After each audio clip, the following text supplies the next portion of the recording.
Hello, good morning, नमस्कार, सभी का स्वागत है स्पिरिचुअलिटी मैटर्स अध्यात्म की और मेरे इस चैनल पे। आई होप सब अच्छा कर रहे होंगे, सब अपनी लाइफ को एंजॉय कर रहे होंगे, गीता सत्र का आनंद ले रहे होंगे और इस गीता ज्ञान से बहुत कुछ सीख रहे होंगे। शुरू करते हैं आज का अध्याय। फर्स्ट चल रहा है श्रीमद् भगवद गीता का। हमने 22 श्लोक तक कर लिया था, आज हम 26 तक करने के उसमें है। ठीक है, शुरू करते हैं आज का सेशन। योत्स्मानान् अवेक्षे अहम ये एते अत्र समागतः धातृराष्ट्रस्य दुर्बुद्धे युद्धे प्रिय चिकीर्षवः, यानी चाहने वाला इसका अर्थ होता है। चिकीर्षवा का अर्थ होता है चाहने वाला। इसका अर्थ जानते हैं। मुझे उन लोगों को देखने दीजिए जो यहाँ पर धृतराष्ट्र के दुर्बुद्धि पुत्र दुर्योधन को प्रसन्न करने की इच्छा से लड़ने के लिए आए हुए हैं। इसका तात्पर्य जान लेते हैं। यह सर्वविदित था कि दुर्योधन अपने पिता धृतराष्ट्र की सांठगांठ से पापपूर्ण योजनाएं बनाकर पांडवों के राज्य को हड़पना चाहता था। अतः जिन समस्त लोगों ने दुर्योधन का पक्ष ग्रहण किया था वे उसी के समान धर्मी रहे होंगे। अर्जुन युद्ध प्रारंभ होने के पूर्व यह तो जान ही लेना चाहता था कि कौन कौन से लोग आए हुए हैं, किंतु उनके समक्ष समझौता का प्रस्ताव रखने की उसकी कोई योजना नहीं थी। यह भी तथ्य था कि वह उनकी शक्ति का, जिसका उसे सामना करना था, अनुमान लगाने की दृष्टि से उन्हें देखना चाह रहा था। यद्यपि उसे अपनी विजय का विश्वास था, किंतु कह रहे हैं क्योंकि उसकी बगल में ये कह रहे हैं कि यहाँ पे यह भी तथ्य था कि वह उनकी शक्ति का, जिसका उसे सामना करना था, अनुमान लगाने की दृष्टि से उन्हें देखना चाह रहा था। यद्यपि उसे अपनी विजय का विश्वास था, क्योंकि कृष्ण उसकी बगल में विराजमान थे। ये बता रहे हैं, यहाँ कृष्ण होते हैं वहाँ तो विजय निश्चित हो ही जाती है, ये बता रहे हैं। अगला श्लोक देखते हैं। संजय उवाच एवं उक्तः ऋषिकेशः गुडाकेशेन भारत सैन्यो उभयो मध्ये स्थापित्वा रथ उत्तमम। तो इसका अर्थ जानते हैं। संजय ने कहा, हे भरतवंशी अर्जुन द्वारा इस प्रकार संबोधित किए जाने पर भगवान कृष्ण ने दोनों दलों के बीच में उस उत्तम रथ को लाकर खड़ा कर दिया।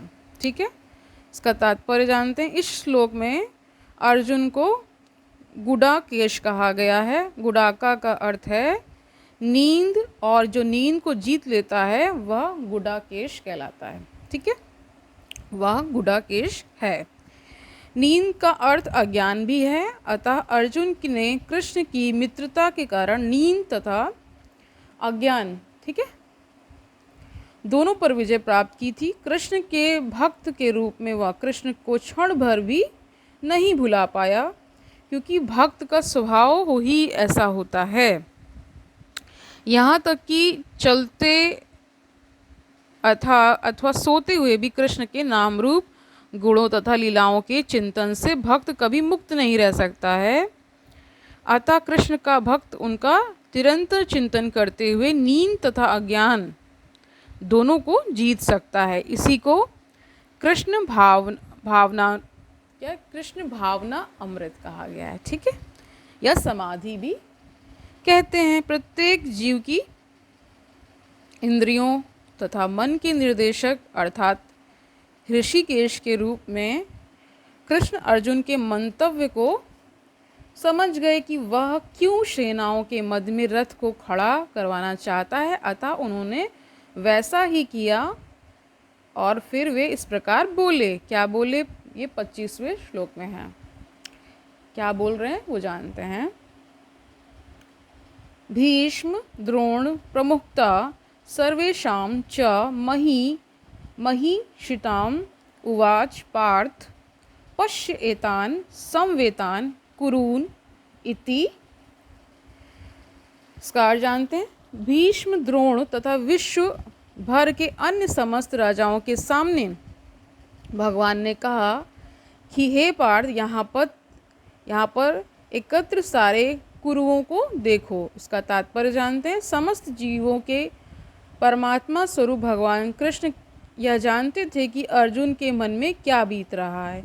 इस प्रसंग में ऋषिकेश शब्द का प्रयोग सूचित करता है कि वे सब कुछ जानते थे। इसी प्रकार पार्थ शब्द अर्थात प्रथा या कुंती पुत्र भी अर्जुन के लिए प्रयुक्त होने के कारण महत्वपूर्ण है। मित्र के रूप में वे अर्जुन को बता देना चाहते थे कि चूंकि अर्जुन उनके पिता वसुदेव की बहन प्रथा का पुत्र था, इसीलिए उन्होंने अर्जुन का सारथी बनना स्वीकार किया था। किंतु जब उन्होंने अर्जुन से कुरुओं को देखो कहा तो इससे उनका क्या अभिप्राय था? क्या अर्जुन वहीं पर रुककर युद्ध करना नहीं चाहता था? कृष्ण को अपनी बुआ यानी प्रथा के पुत्र से कभी भी ऐसी आशा नहीं थी। इस प्रकार से कृष्ण ने अपने मित्र की मनस्थिति की पूर्व सूचना परिहासवश दी है। अब देखिए 26वां श्लोक देखते हैं।